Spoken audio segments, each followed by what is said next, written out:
இந்த ஒரு ஆர்ட்டை எப்படி வரைகிறாங்கன்னு கேட்டீங்கன்னா உண்மையாவே மைண்ட் ப்ளோயிங்கா தான் இருக்கும். அண்ட் இன்னைக்கு இந்த ஃபேமஸான கம்பெனிகள் லான்ச் பண்ண ரொம்ப வியர்டான ப்ராடக்ட்ஸையும் தெரிஞ்சுக்கோங்க. எப்படி நம்மளோட வீடியோஸை நீங்க ரெகுலரா பாக்குறது மூலமா உங்களோட பிரெயினோட ஷேப் சேஞ்ச் ஆகும். அண்ட் கடல்ல வந்துட்டு ஒரு ஷார்க் மீன்கள் மாதிரியான பெரிய பெரிய மீன்களால நம்மளோட இன்டர்நெட் எப்படி கட் ஆகும்ங்கிறது உங்களுக்கு தெரியுமா? இதே போலவே இன்ட்ரெஸ்டிங் அண்ட் அமேசிங்கான விஷயங்களை தெரிஞ்சுக்கிறதுக்கு வீடியோ லைக் பண்ணி ஸ்கிப் பண்ணாம கடைசி வரைக்கும் பாருங்க.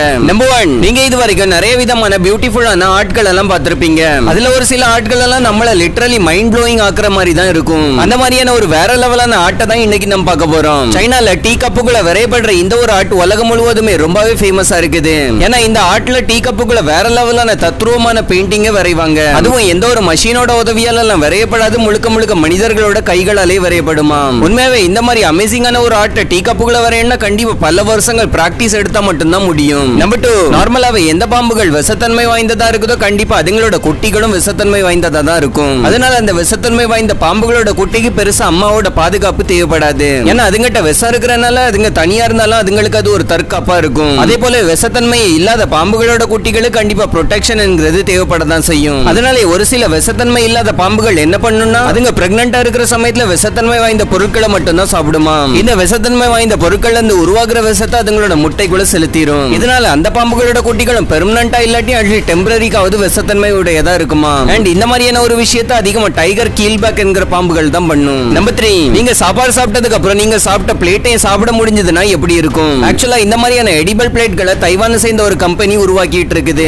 அந்த பிளேட் சாப்பிடுறதுக்கும் ஹெல்த்தியா இருக்கிறதுக்காக அது முழுக்க முழுக்க கோதுமையால தான் உருவாக்கப்படுமா. அதாவது கிட்டத்தட்ட அதை சாப்பிடுறதுக்கு ஒரு வண்ணமான சைஸ்ல இருக்கிற ரொட்டியோட டேஸ்ட்ல இருக்கும். அந்த பிளேட்ல நீங்க சாப்பாடை போட்டு சாப்பிட்டுட்டு அதுக்கப்புறம் அந்த பிளேட்டையும் சேர்த்து சாப்பிடலாம். அண்ட் இந்த மாதிரி பண்றது உண்மையாவே நம்மளோட என்விரான்மெண்ட்க்கு ரொம்பவே ஃப்ரெண்ட்லியா இருக்கும். நம்பர் 4, இந்த ஒரு டாப்போகிராபி சாண்ட் பாக்ஸ பாருங்க. டாப்போகிராபி எந்த மாதிரியான ஒரு சிஸ்டமா இருக்குதுன்னா இது மேப்பை உருவாக்குறதுக்கான ஒரு முறையா இருக்குது. இதுல கலரோட உதவியால தான் அந்த சர்ஃபேஸ் எப்படி இருக்குதுங்கிறத கண்டுபிடிப்பாங்க. அதாவது லேண்ட் எந்த இடத்துல உயரமா இருக்குது, எந்த இடத்துல பள்ளமா இருக்குதுங்கிறத ஐடென்டிஃபை பண்ணுவாங்களாம். எக்ஸாம்பிளுக்கு இதுல தண்ணீர் இருக்கிற மாதிரி ப்ளூவா தெரியுற இடங்கள் எல்லாமே பள்ளமான பகுதிகளா இருக்குது. அதே நேரத்துல ரெட் கலர்ல தெரியுற இடங்கள் எல்லாம் மிகவும் உயரமான இடங்களாம். ஆனா நார்மலாவே ஒரு டாப்போகிராபியோட மாடல் சாலிடா தான் இருக்கும். அதாவது அதை மூவ் பண்ண முடியாது. ஆனா இந்த டாப்போகிராபி சாண்ட் பாக்ஸ் மூலமா நம்மளே ஒரு இடத்தோட சர்ஃபேஸ உருவாக்கலாம். மத்த வேலைகள் எல்லாம் ஆர்டிபிஷியல் இன்டெலிஜென்ஸே பாத்துக்கும். அதாவது உயரமான இடங்கள்ல என்ன கலரை கொடுக்கணும், தாழ்வான இடங்கள்ல என்ன கலரை கொடுக்கணும்ங்கறத அதுவே பண்ணிருமா. நம்பர் 5, ஒருவேளை நீங்க கூகுள்ல இமோஜி கிச்சன் சொல்லி சர்ச் பண்ணீங்கன்னா அதுல உங்களுக்கு ஒரு அவுட் ஃபேஸ் தெரியும். அதுல நீங்க 2 வித்தியாசமான இமோஜியை ஆட் பண்ணி புது இமோஜியை உருவாக்கலாம். இது உண்மையாவே ரொம்பவே யூனிக்காவும் என்டர்டெய்னிங்காவும் இருக்கும். இந்த மாதிரி நீங்க மிக்ஸ் பண்ணி உருவாக்குன இமோஜியை நீங்க சாட் மூலமா சென்ட் பண்ணலாமா.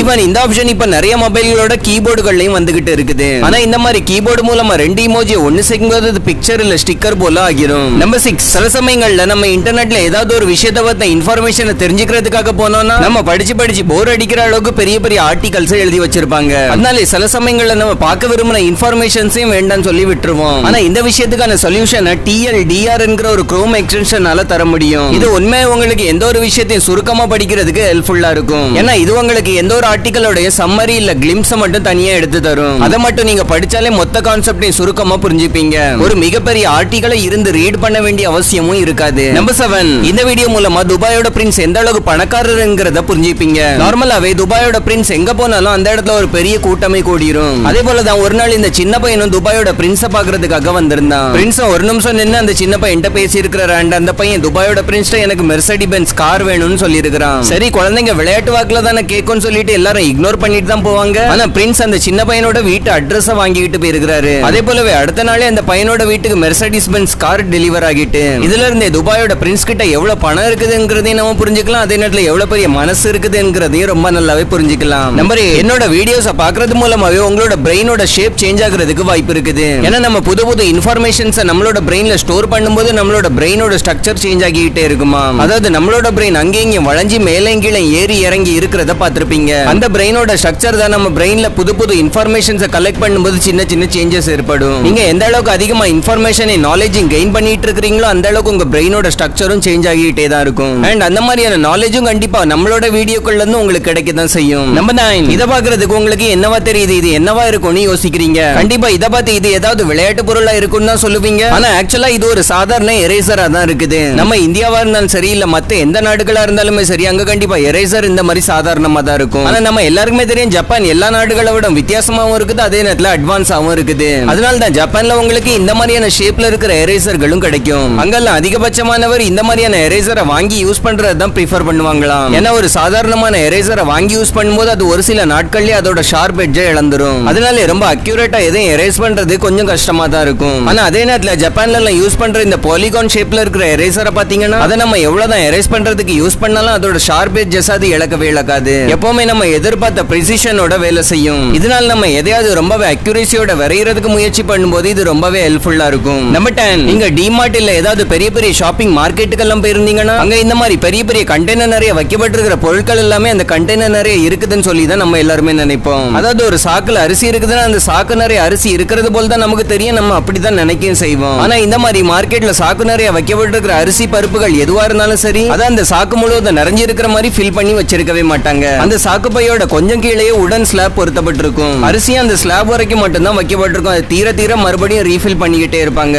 இந்த மாதிரி எப்பவுமே அந்த சாக்கு நிறைஞ்சு இருக்கிற மாதிரி தெரியறதுக்காகவே பண்ணுவாங்களாம். அப்பதான் அதை பாக்குறவங்களுக்கும் அது அட்ராக்டிவா தெரியும் அண்ட் அவங்களுக்கு அதை கையில எடுத்து செக் பண்ணி பாக்குறதுக்கும் ஈஸியா இருக்கும். ஒருவேளை சாக்குல அரிசி தேர்ந்து கொஞ்சமா அடியில மட்டும் இருந்தா அதை எடுத்து செக் பண்ணி பாக்குறதுக்கும் கொஞ்சம் கஷ்டமா தான் இருக்கும். இதனால தான் எப்பவுமே ஈஸியா இருக்கிறதுக்காக இந்த மாதிரி வச்சிருப்பாங்க. நம்பர் 11, எப்படி ஷார்க் மாதிரியான பெரிய பெரிய மீன்களால நம்ம எல்லாருமே யூஸ் பண்ணிட்டு இருக்கிற இன்டர்நெட்டே கட் பண்ண முடியும், அது எப்படி சாத்தியமாகும் சொல்லி தான் இப்போ யோசிச்சுக்கிட்டு இருப்பீங்க. ஆக்சுவலா இந்த உலகம் முழுவதும் பரவி இருக்கிற இன்டர்நெட் கனெக்ஷன் முழுக்க முழுக்க ஆப்டிகல் ஃபைபர் கேபிள் மூலமா கடல் அடியில தான் கொடுக்கப்பட்டிருக்குது. அண்ட் அந்த இன்டர்நெட் சப்ளை கொடுக்கிற ஒயர் ரொம்பவே சின்ன சைஸ்ல தான் இருக்கும். ஆனா அந்த சின்ன ஒயரை பாதுகாக்கிறதுக்காக அதுக்கு மேல இந்த அளவுக்கு நிறைய ப்ரொடெக்ஷன்களை கொடுத்திருப்பாங்க. அப்பதான் அதுல எந்த ஒரு டேமேஜுமே ஆகாம அது பாதுகாப்பா இருக்கும். ஏன்னா அந்த ஒயர்கள்ல சின்னதா ஏதாவது பிரச்சனை வந்தாலும் ரொம்ப லாங் டைம்க்கு இன்டர்நெட்டே கட் ஆகுறதுக்கும் வாய்ப்பு இருக்குது. அதுலயும் முக்கியமா இந்த ஒயர்கள் எல்லாமே கடல் கடியில போடப்பட்டிருக்கிறதுனால ஷார்க் மீன்களோட கூர்மையான பல்லாலே அதை கடிச்சு டேமேஜ் பண்ண முடியாத அளவுக்கு ரொம்பவே ஹார்டான different types of protection layers கொடுத்திருப்பாங்க. நம்பர் 12, ஒரு சில ஃபேமஸான கம்பெனிகளோட ரொம்ப வியர்டான பொருட்களை இன்னைக்கு வாங்க பார்க்கலாம். அதுல ஃபர்ஸ்ட் தான் மெர்சடிஸ் பர்ஃபியூம். மெர்சடிஸ் என்கிற பெயரை கேட்டாலே கண்டிப்பா நம்ம எல்லாருக்குமே மெர்சடிஸ் பென்ஸ் காரோட ஞாபகம் தான் வரும். ஆனா இந்த லக்ஸரியான கார் தயாரிக்கிற கம்பெனி ஒரு பர்ஃபியூமையும் லான்ச் பண்ணிருக்குது.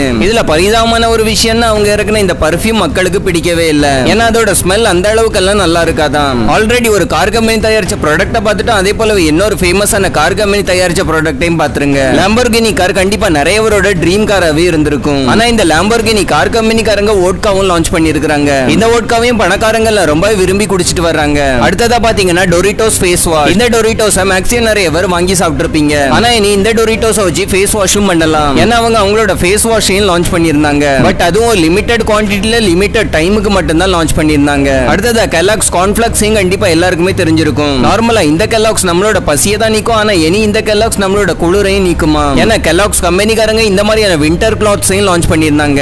இதெல்லாம் தான் ஒரு சில ஃபேமஸ் கம்பெனிகள் லான்ச் பண்ண வியர்டான ப்ராடக்ட்ஸா இருக்குது. ஓகே ஃப்ரெண்ட்ஸ், ஐ ஹோப் இந்த வீடியோ உங்களுக்கு பிடிச்சிருக்கும்னு நினைக்கிறேன். வீடியோ பிடிச்சிருந்தா வீடியோ லைக் பண்ணி உங்க ஃப்ரெண்ட்ஸ் அண்ட் ஃபேமிலிஸோட ஷேர் பண்ணுங்க. அண்ட் இதே போலவே இன்னும் இன்ட்ரெஸ்டிங்கான வீடியோஸோட கலெக்ஷனும் மேல ஐ பட்டன்லயும் கிடைக்கும். இப்போ உங்களுக்கு எண்ட் ஸ்கிரீன்லயும் தெரியும். அதையும் செக் பண்ணி பார்க்கிறதுக்கு மறந்துடாதீங்க. நானும் இன்னொரு இன்ட்ரெஸ்டிங்கான வீடியோட உங்களை சந்திக்கிறேன். அது வரைக்கும் டட்டா பை பாய்.